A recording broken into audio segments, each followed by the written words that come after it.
ನೀರಿನ ಘಟಕ ರಸ್ತೆ ಕಾಮಗಾರಿಯ ಪ್ರಾರಂಭ, ರಸ್ತೆ ಕಾಮಗಾರಿ ಮಾಡಿರ್ತಕ್ಕಂಥದ್ದು ಉದ್ಘಾಟನೆ, ಶಾಲಾ ಒಂದು ಕೊಠಡಿಗಳ ಉದ್ಘಾಟನೆ, KPH ಶಾಲೆಯ ಕೊಠಡಿಗಳ ಉದ್ಘಾಟನೆ ಹಾಗೂ ನಾಡ ಕಚೇರಿಯ ಉದ್ಘಾಟನೆ ಇವೆಲ್ಲ ಉದ್ಘಾಟನೆ ಮಾಡ್ತಕ್ಕಂಥದ್ದಕ್ಕೆ ಬೆಳಗ್ಗಿಂದ ನಾವು ಬರ್ತಾಯಿದ್ವಿ. ಮತ್ತು ಹಲವಾರು ಗ್ರಾಮಗಳಲ್ಲಿ ಸಾರ್ವಜನಿಕರು ಅಲ್ಲಿ ಅವರು ನಿಲ್ಲಿಸಿ ಅವರ ಸಮಸ್ಯೆಗಳನ್ನು ಹೇಳುವಂಥದ್ರಲ್ಲಿ ಬೆಳಗ್ಗೆ 2 ಗಂಟೆಗೆ ಮುಕ್ತಾಯ ಆಗಬೇಕಾಗಿರೋ ಕಾರ್ಯಕ್ರಮ ಇನ್ನೂ ಮುಕ್ತಾಯ ಆಗಿಲ್ಲ. ಅದರಿಂದ ಇದು ನಿರಂತರವಾಗಿ ಸಮಸ್ಯೆಗಳಂತೂ ಭಾಳಷ್ಟು ಇದ್ದೇ ಇರ್ತವೆ. ಆದರೂ ನಾವು ಅವರು ಏನೇನು ಕೆಲವೆಲ್ಲ ವಿಚಾರಗಳು ಹೇಳಿದ್ದಾರೆ ಅದನ್ನು ನಾವು ಕೆಲವೆಲ್ಲ ಈಗಾಗಲೇ ನೆರವೇರಿಸಿದ್ದೀವಿ, ಇನ್ನು ಮುಂದೆ ನೆರವೇರಿಸ್ತಕ್ಕಂಥದ್ದು ಇದ್ದಾವೆ. ಒಟ್ಟಾರೆಯಾಗಿ ಇವತ್ತೊಂದು ಸುಮಾರು 3.5 ಕೋಟಿಗಿಂತ ಹೆಚ್ಚು ಏನು ಕಾಮಗಾರಿಗಳ ಒಂದು ಪ್ರಾರಂಭ ಮತ್ತು ಶಂಕುಸ್ಥಾಪನೆ ಇವೆಲ್ಲ ಮಾಡ್ತಕ್ಕಂಥದ್ದು ಮಾಡಿದ್ದೀವಿ. ಅದರಿಂದ ಒಟ್ಟಾರೆಯಾಗಿ ಈಗ 5 ಹೋಬಳಿಗಳ ಪ್ರವಾಸ ಇವತ್ತಿಗೆ ಮುಗೀತದೆ. ನಂತರ ಯೋಜನೆಗಳಲ್ಲಿ ಸುಮಾರು ಕೋಟ್ಯಾಂತರ ರುಗಳ ರಸ್ತೆಗಳ ಕಾಮಗಾರಿ, ನಗರೋತ್ಥಾನ ಯೋಜನೆದು ಈಗ ಟೆಕ್ನಿಕಲ್ ಬಿಡ್ ಹೋಗಿದೆ. ಇವತ್ತು ನಾನು ಅಧಿಕಾರಿಗಳನ್ನು ಮಾತಾಡಿದೆ. ಈಗ ಅದು ಅಲ್ಲಿ ಕ್ಲಿಯರ್ ಆದಮೇಲೆ ನಂತರ ಆ ಕಾಮಗಾರಿ ಪ್ರಾರಂಭ ಮಾಡಬೇಕು. ಡೆಲ್ಟಲ್ಲಿ ಮಂಜೂರಾಗಿರ್ತಕ್ಕಂಥ ಕಾಮಗಾರಿಗಳ ಒಂದು ಟೆಂಡರ್ ಪ್ರಕ್ರಿಯೆ ಆಗಿರ್ತಕ್ಕಂಥದ್ದು ಅದು ಅನುಮೋದನೆಗೆ ಹೋಗಿದೆ.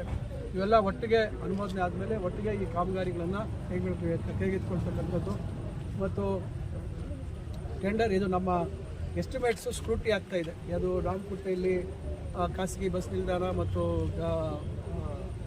ಪಾರ್ಕು ಮತ್ತು ಒಳಾಂಗಣ ಕ್ರೀಡಾಂಗಣ ಅದರದ್ದು ಎಸ್ಟಿಮೇಟ್ ಇದಾಗ್ತಿದೆ. ಮತ್ತು IDSMT ಕಾಂಪ್ಲೆಕ್ಸ್ ಮೇಲೆ ಏನೋ ಬೀದಿ ಬದಿ ವ್ಯಾಪಾರಸ್ಥರಿಗೆ ಮತ್ತು IDSMT ಕಾಂಪ್ಲೆಕ್ಸ್ ನವೀಕರಣ ಅದರ ಒಂದು ಎಸ್ಟಿಮೇಟ್ಸು ವೆರಿಫಿಕೇಷನ್ ಆಗ್ತಾಯಿದೆ. ಅದಾದಮೇಲೆ ಟೆಂಡರ್ ಕರಿತೀವಿ. ಈ ರೀತಿಯಾಗಿ ಒಟ್ಟಾರೆಯಾಗಿ ಈಗ ಹಲವಾರು ಕಾಮಗಾರಿಗಳನ್ನು ಪ್ರಾರಂಭ ಮಾಡ್ತಕ್ಕಂಥ ಕೆಲಸ ಮಾಡ್ತಾಯಿದ್ದೀವಿ. ನೆಕ್ಕುಂದಿ ಕೆರೆದು ಸುಮಾರು 35 ಕೋಟಿ ಮಂಜೂರಾಗಿತ್ತು. ಈಗ ಅದಕ್ಕೆ ಇಂಡಿಯನ್ ಇನ್ಸ್ಟಿಟ್ಯೂಟ್ ಆಫ್ ಸೈನ್ಸ್ ಅವರು ಅಷ್ಟು ಸಾಕಾಗೋದಿಲ್ಲ, ಹಣ ಇದು ಹೆಚ್ಚು ಶೇಖರಣಾ ಸಾಮರ್ಥ್ಯ ಜಾಸ್ತಿ ಮಾಡಬೇಕಾದ್ರೆ ಒಟ್ಟು 80 ಕೋಟಿ ಬೇಕಾಗುತ್ತೆ ಅಂತ ಹೇಳಿದರು. ಈಗ ನಾನು ನಮ್ಮ ಬೈರತಿ ಸುರೇಶ್ ಅವರು ಮಂತ್ರಿಗಳ ಹತ್ರ ನಿರಂತರವಾಗಿ ಅವ್ರ ಜೊತೆ ಸಂಪರ್ಕದಲ್ಲಿದ್ದು ಅವರ ಪ್ರಯತ್ನ ಮಾಡಿದ ಮೇಲೆ ಅವರು ನಿನ್ನೆ ಅಧಿಕಾರಿಗಳನ್ನು ಕಳಿಸ್ಕೊಟ್ಟು ಆ ಹೆಚ್ಚುವರಿ 45 ಕೋಟಿ ಏನು ಬೇಕಿತ್ತು ಅದನ್ನು ಕೂಡ ಅಮೃತ್ ಯೋಜನೆಯಲ್ಲಿ ಒದಗಿಸ್ಕೊಡುವಂಥದ್ದಕ್ಕೆ ಒಪ್ಕೊಂಡಿದ್ದಾರೆ. ಅದು ಕಮಿಟಿಯಲ್ಲಿ ಪಾಸ್ ಆಗಬೇಕು. ಈಗ ಅದನ್ನು ಆದಮೇಲೆ ತಕ್ಷಣ ಅದನ್ನು ಟೆಂಡರ್ ಕರಿತೀವಿ. ಈ ರೀತಿ ಒಂದಾಗ ಒಂದು ಇವತ್ತು ಹಲವಾರು ಕೆಲಸಗಳನ್ನು ನಾವು ಕೈಗೆತ್ತಿಕೊಳ್ತಕ್ಕಂಥ ಕೆಲಸ ಮಾಡ್ತಾಯಿದ್ದೀವಿ. ಒಟ್ಟಾರೆಯಾಗಿ ಭಾಳಷ್ಟು ದಿನ ಮಾಡ್ತಕ್ಕಂಥದ್ದು ಭಾಳಷ್ಟಿದೆ. ಅವೆಲ್ಲ ನಿಭಾಯಿಸುವಂಥ ಕೆಲಸವನ್ನು ಅದು ಆದಷ್ಟು ಬೇಗ ನಾವು ರಸ್ತೆಗಳು, ಗ್ರಾಮೀಣ ರಸ್ತೆಗಳ ಸಂಖ್ಯೆ ಭಾಳಷ್ಟಿದೆ. ಈಗ ಮೊನ್ನೆ 10 ಕೋಟಿ ರೂಪಾಯಿ ಹೆಚ್ಚುವರಿ ಅನುದಾನ ಕೊಟ್ಟಿದ್ದು ಗ್ರಾಮೀಣಾಭಿವೃದ್ಧಿ ಇಲಾಖೆಯಿಂದ.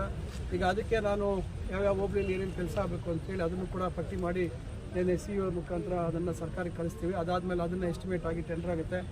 PWD ಇಲಾಖೆಯಲ್ಲಿ 15 ಕೋಟಿ ಕೊಟ್ಟಿದ್ದರು, ಅದರಲ್ಲಿ ಈಗಾಗಲೇ ಟೆಂಡರ್ ಆಗಿದೆ. ಕಟ್ರಗುಪ್ಪೆ ರೋಡ್ ಈಗಾಗಲೇ ಹೇಳಿದ್ದೀನಿ.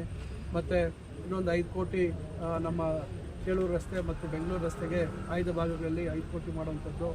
ಮತ್ತು ಈಗ ಒಂದು ಇಲ್ಲಿ ಮತ್ತದಳ್ಳಿ ಕಡೆಯಿಂದ ಇಲ್ಲೊಂದು 2 ಕೋಟಿದು 2 ರಸ್ತೆಗಳಿದ್ದಾವೆ. ಇನ್ನೂ ರಸ್ತೆಗಳಿಗೆ ಹಣ ಬೇಕು ಅಂತ ಕೇಳಿದ್ದೀವಿ. ಒಟ್ಟಾರೆಯಾಗಿ ಹಲವಾರು ರಸ್ತೆಗಳ ಕೆಲಸ ಬಾಕಿ ಇದೆ. ಸುಮಾರು 200 ಕಿಲೋಮೀಟರ್ ಅಂತ ಪದೇ ಹೇಳ್ತಾ ಇದ್ದೀನಿ. ಇಷ್ಟು ಗ್ರಾಮೀಣ ರಸ್ತೆಗಳು ಇದೆ, ಜೊತೆಗೆ PWD ರಸ್ತೆಗಳು ಇದೆ. ಏನು ಹಿಂದೆ PWD ರಸ್ತೆಗಳಾಗಿ ಉನ್ನತ ದರ್ಜೆಗೆ ಏರಿಸಿದ್ರು, ಯಾವ ರಸ್ತೆಗಳಾಗಲಿಲ್ಲ. ಈಗ ಅವೆಲ್ಲ ಈಗ 3.25 ಮೀಟ್ರಿಂದ 5.5 ಮೀಟ್ರ್ ಆಗುತ್ತೆ. ಅದು ದೊಡ್ಡ ಸವಾಲಿದೆ. ಈಗ ಅದಕ್ಕೂ ನಾನು ಸುಮಾರು ಈಗ ಮತ್ತೆ ಹೆಚ್ಚುವರಿಯಾಗಿ ಒಂದು 60 ಕೋಟಿಗಿಂತ ಹೆಚ್ಚು ಅನುದಾನ ಕೇಳಿದ್ದೀನಿ. ಎಷ್ಟು ಲಭ್ಯ ಆಗುತ್ತೆ ನೋಡಬೇಕು. ಆದರೆ ಪ್ರಯತ್ನವನ್ನು ಅಂತೂ ಖಂಡಿತ ಮಾಡ್ತಾಯಿದ್ದೀನಿ. ಇವೆಲ್ಲ ಇದರ ಜೊತೆಗೆ ನಾವು ಶುದ್ಧ ನೀರಿನ ಕುಡಿಯೋ ನೀರಿನ ಘಟಕ ಬಿಡುತ್ತೆ. ಈಗಾಗಲೇ ನಿನ್ನೆ ಈಗ ಇನ್ನೊಬ್ಬರು ಸ್ನೇಹಿತರು ನನಗೆ ಹೇಳಿದ್ರು, ಒಂದು 10 ಮಾಡಿಸ್ಕೊಡ್ತೀವಿ ಅಂತ ಹೇಳಿದ್ರು ದಾನಿಗಳು. ಈಗ ಅದಕ್ಕೂ ಅವ್ರಿಗೆ ಪಟ್ಟಿ ಕೊಟ್ಟಿದ್ದೀನಿ, ಊರಿಗೆ ಪಟ್ಟಿ ಕೊಟ್ಟಿದ್ದೀನಿ. ಹಿಂಗಾನಹಳ್ಳಿ ಹೋಬಳಿಯಲ್ಲಿ ಮತ್ತು ಮರಿಮಲ್ಲ ಹೋಬಳಿಯಲ್ಲಿ ಕೆಲವು ಗ್ರಾಮ ಪಂಚಾಯತಿಗಳಲ್ಲಿ ಕೇವಲ 1-2 ಮಾತ್ರ ಊರುಗಳಲ್ಲಿ ಶುದ್ಧ ನೀರಿನ ಘಟಕ ಇದೆ. ಈಗ ಅಲ್ಲಿ ಸುಮಾರು 10 ಅಲ್ಲಿ ಮಾಡೋದಕ್ಕೆ ಈಗ ಅವ್ರಿಗೆ ನಿನ್ನೆ ಹೇಳಿದ್ದೀವಿ. ಅವರು ಈ ತಿಂಗಳು, ಈ ಮಾರ್ಚ್ ತಿಂಗಳವರೆಗೆ ನಾವು ಅದನ್ನು ಮಾಡಬೇಕು ಅಂತ ಹೇಳ್ತಾ ಇದ್ದಾರೆ. ಈಗ ಅದನ್ನು ಆದಷ್ಟು ತ್ವರಿತವಾಗಿ ಅದನ್ನು ನಾವು ಪ್ರಾರಂಭ ಮಾಡಿಸುವಂಥ ಕೆಲಸ ಮಾಡ್ತೀವಿ. ಅವ್ರು ಮುಂದೇನೂ ಹೆಚ್ಚು ಕೊಡ್ತೀವಿ ಅಂತ ಹೇಳಿದ್ದಾರೆ. ಇನ್ನು ಬೇರೆ ಮೂಲಗಳಲ್ಲೂ ಶುದ್ಧ ನೀರಿನ ಘಟಕಗಳ ಬೇಡಿಕೆ ಭಾಳ ದೊಡ್ಡ ಮಟ್ಟಿಗೆ. ಈಗ ಕೈವಾರದಲ್ಲಿ ನಾವು ಸೈನ್ಸ್ ಆ್ಯಂಡ್ ಟೆಕ್ನಾಲಜಿ ಡಿಪಾರ್ಟ್ಮೆಂಟು ಮುಖಾಂತರ ಮತ್ತು ಜೈನ್ ಕಾಲೇಜ್ ಮುಖಾಂತರ ಗಾಳಿಯಲ್ಲಿ ಇರ್ತಕ್ಕಂಥ ಹವೆ ಏನೋ ಮಾಯಿಶ್ಚರ್ ಏನಿದೆ ಅದರಿಂದ ಅದನ್ನು ಇದು ಮಾಡಿಕೊಂಡು ಶೇಖರಣೆ ಮಾಡಿಕೊಂಡು ಅದರಲ್ಲಿ ಶುದ್ಧ ನೀರನ್ನು ಕೊಡ್ತಕ್ಕಂಥ ಒಂದು ಘಟಕ ಇಲ್ಲಿ ಈಗ ಆಸ್ಪತ್ರೆಯಲ್ಲಿ ನಾನು ಅದಕ್ಕೆ ಅನುಮತಿ ಕೊಡಿಸಿದ್ದೀನಿ ಇಲಾಖೆ ಸರ್ಕಾರದಿಂದ. ಈಗ ಅದನ್ನು ಬಹುಶಃ ಸದ್ಯದಲ್ಲೇ ಇನ್ನೊಂದು 15-20 ದಿವಸದಲ್ಲಿ ಅಥವಾ ಈ ತಿಂಗಳ ಒಳಗಾಗಿ ಅದಕ್ಕೂ ನಾವು ಶಂಕುಸ್ಥಾಪನೆ ಮಾಡ್ತೀವಿ. ಇದರಲ್ಲಿ ಸೋಲಾರನ್ನು ಬಳಕೆ ಮಾಡ್ತೀವಿ ಪ್ಲಸ್ ವಿದ್ಯುತ್ ಬಳಕೆ ಮಾಡ್ತೀವಿ. ಅದನ್ನು ಕಾಂಬಿನೇಷನ್ ಮಾಡಿದ್ವಿ. ಯಾಕಂದರೆ ಬರೀ ಸೋಲಾರ್ ಆಗಿದ್ರೆ ಜಾಸ್ತಿ ಜಾಗ ಬೇಕಿತ್ತು ಸೋಲಾರ್ ಪ್ಯಾನಲ್ ಹಾಕಲಿಕ್ಕೆ.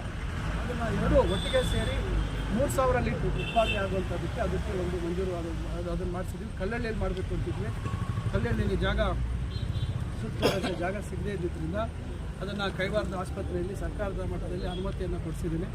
ಅದನ್ನು ಕೂಡ ಸದ್ಯದಲ್ಲಿ ಸ್ಥಾಪನೆ ಮಾಡ್ತೀವಿ. ಈ ರೀತಿ ಹಲವಾರು ಪ್ರಯತ್ನಗಳನ್ನು ಮಾಡ್ತಾಯಿದ್ದೀವಿ. ನಾನೀಗ 10 ಕೋಟಿಯಲ್ಲಿ ಈಗ ಕೈವಾರದಿಂದ ಉಲ್ಗುಮ್ನಹಳ್ಳಿ ರಸ್ತೆಗೂ ದುಡ್ಡು ಹಾಕ್ತಾಯಿದ್ದೀನಿ.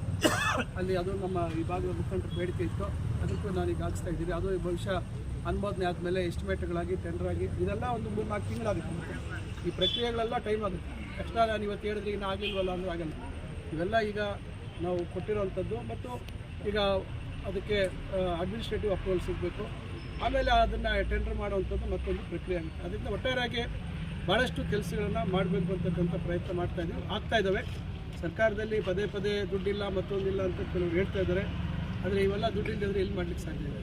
ಇವೆಲ್ಲ ನಮ್ಮ ಮುಖ್ಯಮಂತ್ರಿಗಳು ಭಾಳಷ್ಟು ಜವಾಬ್ದಾರಿಯಿಂದ ಒಂದು ವ್ಯವಸ್ಥಿತವಾಗಿ ಅನುದಾನ ಇವತ್ತು ಸಂಪನ್ಮೂಲಗಳನ್ನು ಹೆಚ್ಚು ಮಾಡ್ತಕ್ಕಂಥ ಪ್ರಯತ್ನ ಮಾಡಿದ್ರಿಂದ ಇವೆಲ್ಲ ನಾವು ಮಾಡುವಂಥದ್ದಕ್ಕೆ ಸಾಧ್ಯ ಆಗಿದೆ.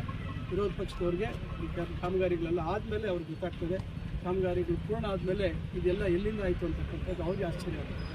ಇಷ್ಟೆಲ್ಲ ಇವತ್ತಾಗ್ತದೆ. ಸರ್, ನಮ್ಮ ಜಿಲ್ಲೆಯಲ್ಲಿ